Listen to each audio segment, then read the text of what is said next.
सुशीला अपनी दो बेटियों बड़ी रंजना और छोटी कविता के साथ रहती थी। उसके पति का निधन काफी समय पहले हो गया था। उसने अपनी दोनों बेटियों को बड़ी मुश्किलों से पाला था, दोनों को पढ़ाया और अच्छी नौकरी पर लगाया, जिससे अब उसका घर अच्छी तरह से चल रहा था। माँ, मैं ऑफिस जा रही हूँ। फिर रंजना अपनी बाइक से ऑफिस निकल जाती है। सुशीला बड़े प्यार से अपनी दोनों बेटियों के लिए समोसे बनाती है। एक तो बिना खाए निकल गई, कविता के कमरे में जाकर कहती है, तू भी बिना खाए जाएगी या फिर कुछ खाएगी भी? मैंने तुम्हारे लिए समोसे बनाए। माँ, आज मुझे देर हो रही है, शाम को घर आकर खा लूंगी। इतना कहकर कविता जल्दी से ऑफिस के लिए निकल जाती है। हे भगवान, मैं इन लड़कियों का क्या करूं?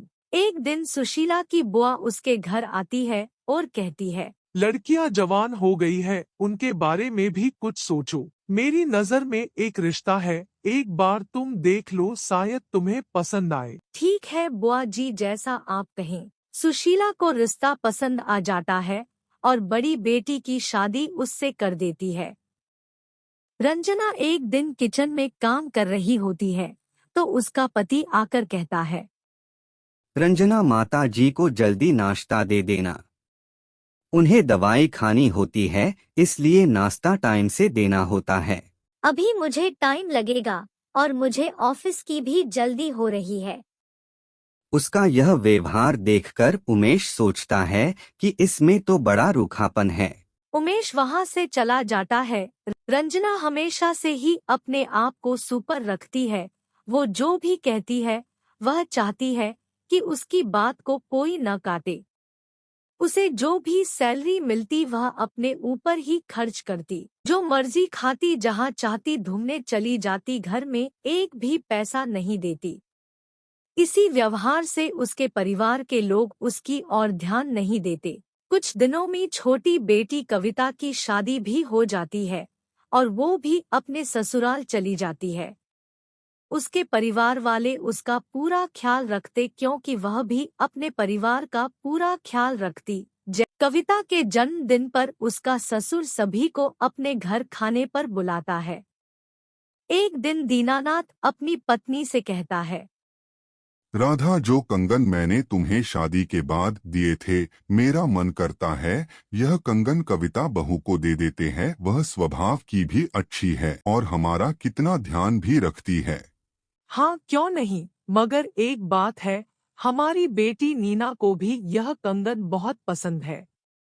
लेकिन कोई बात नहीं, उसे कभी कुछ और दे देंगे। तो ठीक है, वो कंगन बहू को देते हैं। यह सब कविता सुन रही होती है। वह आकर कहती है, नहीं बाबूजी, यह कंगन नीना का हक है, वह इस घर की बेटी है। यह सब बड़ी बहन रंजना भी देख रही होती है। रंजना कविता को जब अकेले कमरे में देखती है तो उससे कहती है, अरे तू पागल हो गई, इतने महंगे कंगन तू लेने से मना कर रही है। कंगन तू ले, ननंद को क्यों दे रही है?